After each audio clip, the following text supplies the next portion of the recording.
Selamat datang di Novella Channel. Terima kasih sudah mampir di Novella Channel. Bantu untuk klik tombol subscribe dan like untuk berkembangnya channel ini. Dan jangan lupa untuk nyalakan loncengnya agar selalu mendapatkan notifikasi terbaru dari Novella Channel. Silahkan menikmati cerita novel favorit Anda. Mari kita lanjutkan kembali kisah novel Nathan Lewis, Kultivator Sang Dewi. Episode 79, bersama Novella Channel. Selamat mendengarkan. Masih bersama Novella Channel, mari kita lanjutkan. Melihat adegan ini, Zolan Chow tiba-tiba menunjukkan senyum bangga. Dengan adanya Yakub Deran, dia tidak perlu takut pada Falco Wetner. Tuan Wetner, Anda mengatakan bahwa Anda tidak muda, bagaimana Anda bisa ditipu oleh seorang anak laki-laki?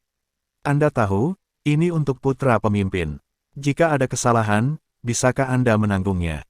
Aku tidak berpikir kamu melakukannya dengan sengaja.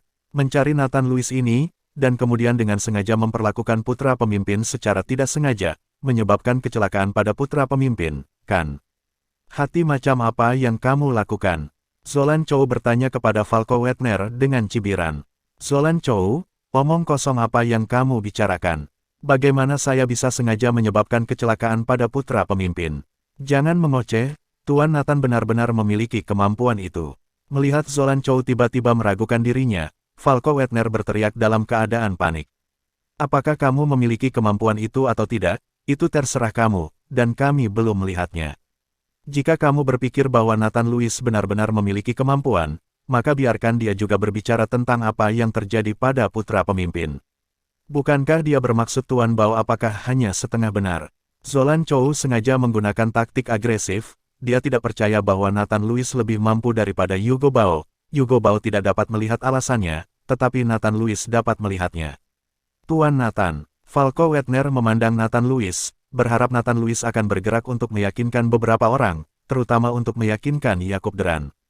Pada saat ini, Yakub Deran juga melihat ke arah Nathan Lewis, dia juga ingin mendengar apa yang dikatakan Nathan Lewis, dan Hugo Bao, dia juga ingin melihat seberapa kuat Nathan Lewis melalui masalah ini.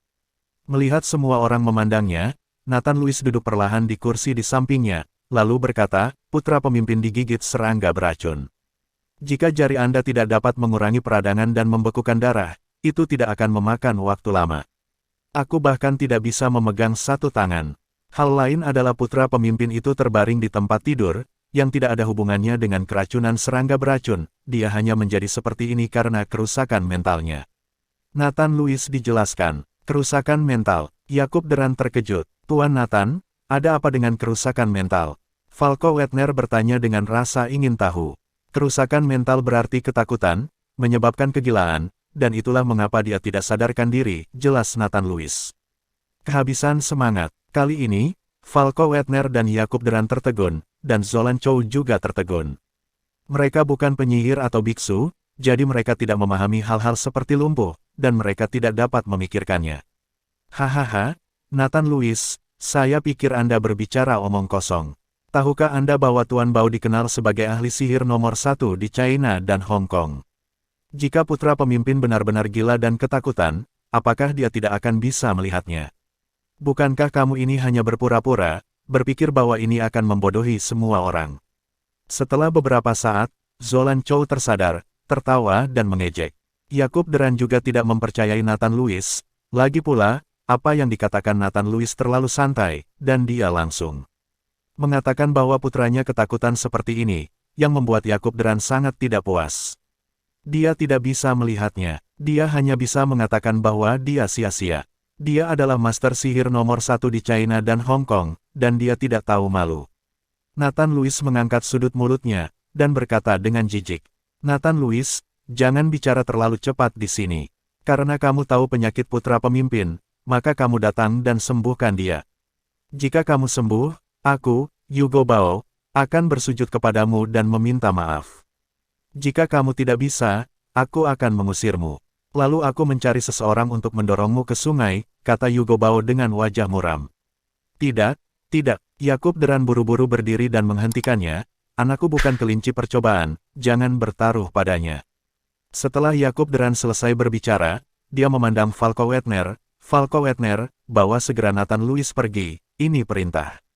Masih bersama Novella Channel, mari kita lanjutkan. Falco Weidner melihat penampilan Yakub Deran, membuka mulutnya, tetapi tidak mengatakan apa-apa, dan akhirnya dia hanya bisa menghela nafas. Tuan Nathan, ayo pergi. Yakub Deran sudah memerintah, dan Falco Weidner tidak punya pilihan. Nathan Lewis mengangguk, ayo pergi, kita akan diundang kembali dalam waktu kurang dari 10 menit. Begitu kata-kata Nathan Lewis jatuh, Zolan Chow tertawa terbahak-bahak. Nathan Lewis, kamu bilang pemimpin akan mengundangmu kembali. Tuan Bao ada di sini, ada apa denganmu? Kamu terlalu pandai berpura-pura. Zolan Chow tertawa, dan Hugo Bao juga mengangkat sudut dari mulutnya. Saya belum pernah melihat orang yang begitu sombong. Lebih baik bagi orang muda untuk tidak menonjolkan diri. Saat ini, Yakub Deran juga memiliki wajah yang jelek. Apa identitasnya? Bagaimana dia bisa mengundang anak seperti Nathan Lewis yang belum berambut? Tuan Nathan, berhenti bicara.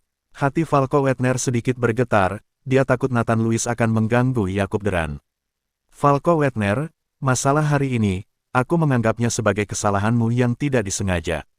Jika kamu berani membawa seseorang kepadaku di masa depan, berhati-hatilah agar aku tidak memperlakukanmu dengan sopan. Yakub Deran meraung dengan wajah muram. Mengerti? Mengerti. Falco Weidner tidak berani mengatakan apa-apa, dia hanya bisa mengangguk berulang kali, lalu dia menarik Nathan Lewis dan berjalan keluar. Berjalan keluar dari kamar tidur, Nathan Lewis duduk langsung di sofa di aula. Falco Weidner sedikit terkejut, dan buru-buru bertanya, Tuan Nathan, sepertinya pemimpin tidak mempercayai Anda. Ayo pergi dulu, jangan sampai pemimpin keluar dan lihat.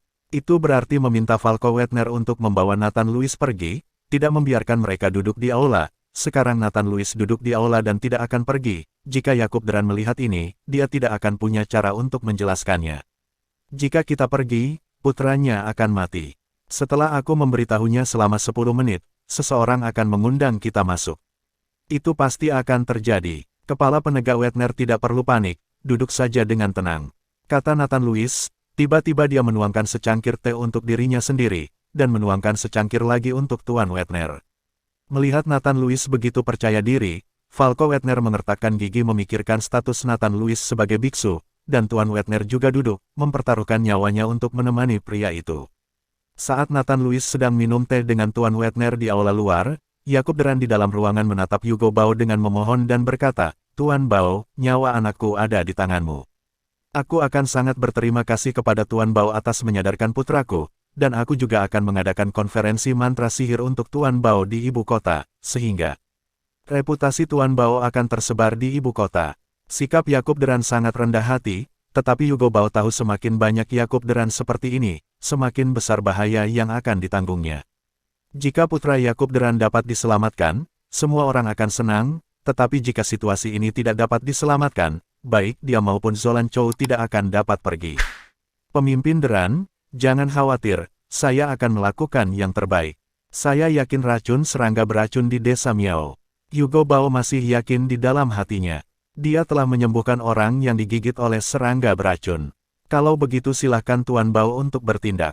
Yakub Deran sangat bersemangat. Tidak peduli seberapa tinggi statusnya, tidak peduli seberapa tinggi jabatan resminya, Yakub Deran sekarang hanya memiliki satu identitas, yaitu ayahnya, dia hanya berharap putranya menjadi lebih baik. Hugo Bao mengangguk, berjalan kembali ke tempat tidur, dan mengeluarkan tas kain berisi jarum perak lagi. Setelah mengambil jarum perak darinya, dia dengan ringan menusukkannya ke jari Lukas Deran, hanya untuk melihat bahwa jarum perak yang mengkilap berubah menjadi warna hitam legam dengan kecepatan yang terlihat dengan mata telanjang. Sudah lama, jadi racunnya telah menembus ke dalam jantung. Sepertinya itu hanya bisa datang dari dalam keluar, kata Hugo Bao, dan mengeluarkan jarum perak yang panjangnya lebih dari 10 cm, yang panjangnya yang terbesar di dalam tas. Terima kasih sudah mampir di Novella Channel. Bantu untuk klik tombol subscribe dan like-nya untuk berkembangnya channel ini. Novella Channel akan memberikan lebih banyak lagi cerita novel yang lainnya dalam versi audio.